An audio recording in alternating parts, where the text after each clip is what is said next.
हराया जुरी पसरी हाय बबुआ हो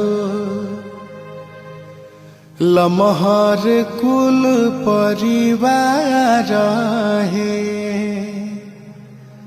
लमहर बाटे तहरा पापा जी के नैया हो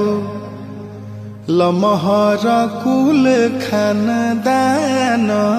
है हरे लमहराया जुरी पसरी हाय बबुआ हो लमहर कुल परिवार है लमहर बाटे तहरा पापा जी के नैया हो लमहर कुल खानदान है।